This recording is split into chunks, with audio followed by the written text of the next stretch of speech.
Good morning and happy TGIF. Today is Friday, April 30, 2021, and you're watching the Daily Mix TV. Hi, my name is Sean Patrick Hillman. So, this is not a black eye. Just want to get this done off the top. I didn't get into a street fight. I was roughhousing a little bit with our dog Rolo the other day, and he gets really overzealous and excited when it comes to tennis balls. So I was playing ball with him, and he smacked me in the face in trying to get the ball, and it really does look like I got punched out. Honestly, not the case. With Rolo, he just gets so excited to play, and he's just such a mush and such a love. So you can't get mad at him. It happens. On to the news. Actually, before we get started on the news, and speaking of Rolo, let's talk a little bit about HILLBITES. So I want to give everybody a heads up. As I mentioned the other day, we soft-launched HILLBITES Foods last week, and the response has really been incredible. As I said, we're still working on some things. We've got a promo schedule, etc. in the pipeline. And, look, I threw out the website just to see what would happen, and I've gotten a lot of incredible feedback. We even started a very simple, down and dirty promotion called SweetStart. It's 10% off your first order, and it was set to expire today. Now, because we've gotten so many emails asking us to lengthen the timeline on this so that people could get to their friends and stuff like that, we're extending it to Star Wars Day, May the 4th. So using the promo code SweetStart, you can get a 10% discount on your order, and it's only one discount per customer. Now, also, and this is where it ties back to Rolo, as you know, I'm the co-founder of the animal advocacy charity Rock Rawhide, of which Rolo is the spokesdog. For any effort I do outside of Rock Rawhide, I always try and include or benefit it where I can. So effective immediately, and for as long as HILLBITES exists, proceeds from the sale of our Danish Dream Cakes are going to go to help homeless pets through Rock Rawhide. Order yours today at HILLBITES.com. On to the news. You know what? It's Friday. We're still in the middle of this pandemic, although, in some places we're coming out of it and others we're not. Anyway, I think we should have a little fun today. Don't you? Do you remember this? Well, what about friends of your grandmother's? Wouldn't they have the recipe? Well, I may have relatives in France who would know. My grandmother said she got the recipe from her grandmother, Nestle Toulouse.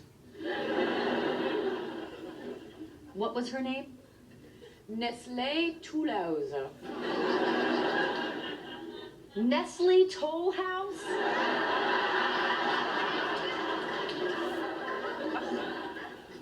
You Americans always butcher the French language. Phoebe, is this the recipe?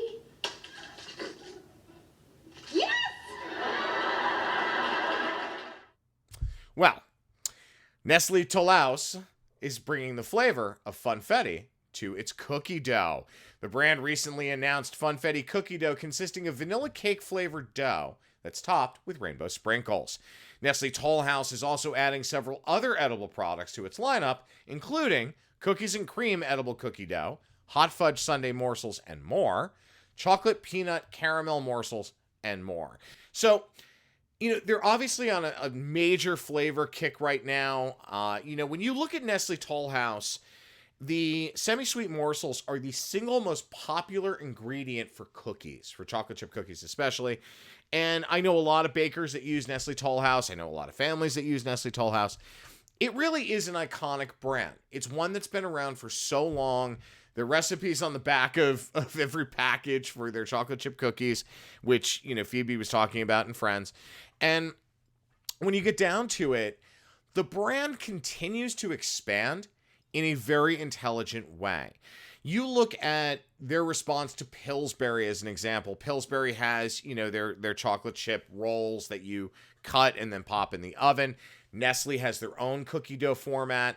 Now they're adding these flavors into that format.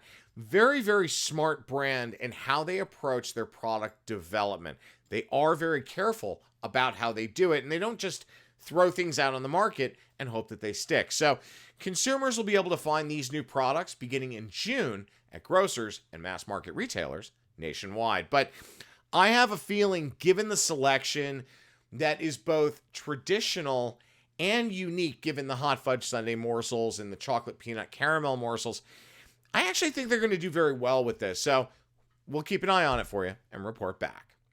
I guess we're just going to have to keep this sort of flashback Friday thematic going.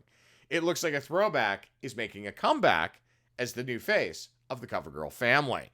Supermodel Niki Taylor is once again making headlines by being named ambassador for the beauty brand's Simply Ageless collection. Formulated with hyaluronic complex, say that 10 times fast, and vitamin C. One of the Simply Ageless signature products is the anti-aging foundation, which floats over fine lines and wrinkles while also hydrating the skin, according to the company. So, you guys all remember Niki Taylor. She's best known for, being on the cover of magazines in the 90s. Very, very popular supermodel at that time. I actually had the pleasure of working with her a couple of times for Sports Illustrated. She actually shot this commercial I'm about to show you herself on her iPhone and even did her own makeup for the shoot. Check it out. Hey CoverGirls, coming to you fresh-faced from home. Remember that? I was a CoverGirl in 1998, and today I'm a CoverGirl. Thanks to Simply Ageless, America's #1 anti-aging foundation. With the plumping power of naturally derived hyaluronic acid complex. It's skincare and makeup in one for instant wrinkle reduction and healthy glowing skin. Once a CoverGirl, always a CoverGirl. With Simply Ageless. From easy, breezy, beautiful, CoverGirl. Quote, I've been a fan of CoverGirl since I was a teenager, and I am so proud and honored to rejoin this iconic American brand years later as the face of their good for skin makeup line, Simply Ageless. So, Niki Taylor and this partnership with respect to CoverGirl, Revlon, a handful of those kinds of brands have had a lot of challenges in the last decade. And as the market begins to see more entrepreneurial brands, more boutique-oriented brands, they tend to gravitate towards those, forgetting that it's the mass market brands that really set the stage in the beginning for other makeup brands to come out. So when I look at a CoverGirl, which has been around forever, and I see them doing this with someone like Niki Taylor, again, capitalizing on that nostalgia trend we've talked about for the last couple of months, it is a very smart decision. I don't recommend for a lot of brands to get involved with a celebrity or a model or those kinds of things, because more often than not, it can be more trouble than it's worth. Of course, there are exceptions to that. And I've recommended many an endorsement campaign for clients over the years. I'm not saying don't do it. I'm saying approach it very cautiously. Someone like Niki Taylor, you don't really have to worry about her antics or behavior or things like that. You didn't have to in the 90s either. She was very well behaved, very professional. As I said, I worked with her a couple of times. Lovely, lovely person. So, someone like her, you don't really have to worry about. When you get into the more sort of outlandish folks out there, like Miley Cyrus's of the world, those kinds of folks, they are always showing up on gossip pages and not necessarily in a positive light. So for a brand like CoverGirl to embrace, to do this partnership with Niki Taylor makes a lot of sense. It's a safe move. It's a good move. For other brands, when you get into this kind of thing, just be cautious as to who you decide to saddle up with. But can't wait to see what the result of this CoverGirl campaign is. Now, you gotta love it, especially with the pandemic and everything that coronavirus has absolutely decimated across the globe. You've got to love it when a huge multinational corporation worth billions begins to realize helping small business actually helps them and the community at large. In a truly unique effort to help boutique and small chocolatiers in the United Kingdom, Cadbury has asked customers to stop purchasing their products as well as all big brand chocolates and instead spend their hard-earned British pounds on small chocolatiers on high street markets. In an interesting tie to their brand DNA, Cadbury actually started in a small shop on High Street in Birmingham. So, as well as sorry guys, I'm still getting over this bronchitis, but When you look at the way that they're doing this, and they're encouraging shoppers to buy chocolate from independent shops as opposed to buying big brand chocolates, Cadbury's actually also giving away bundles of chocolate from 6 small chocolatiers, local chocolatiers, on various high streets across the UK.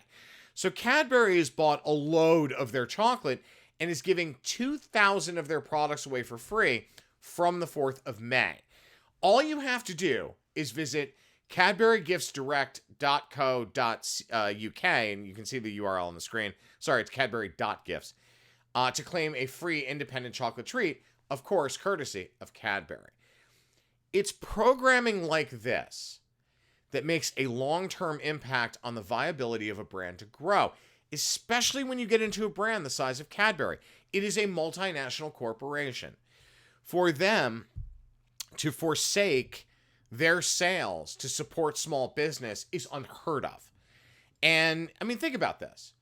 The perception that Cadbury is supporting the local and small business community while helping consumers at the same time is a big deal for a chocolatier. And given the clear connection to the brand's history, it makes all the sense in the world. So in other words, this box of chocolate is wrapped with a nice little bow. Now, given the impact that a program like this can have, one can only hope our friends at Hershey's would be as altruistic, given that small business in this country is still the backbone of our economy. When you look at Cadbury, and, you know, my wife Kylie is an Aussie. She loves Cadbury Dairy Milk chocolate. When you think about the way they are approaching this, it is absolute brilliance from a marketing perspective, from a society perspective. If we can't help each other get out of this pandemic and the economic impact it has had, then we're screwed. It's as black and white as that. Cadbury took the approach looking at their core DNA, who they were from the day they started, went back in time and said, you know what?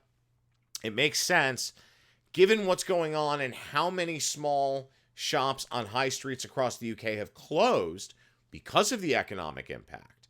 Then why don't we support the ones that are here, that were just like us when we first started? So it's a great program. I'm really proud of them for this.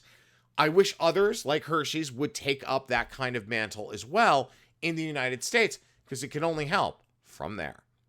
All right, for this week's Flashback Friday, do you remember this? What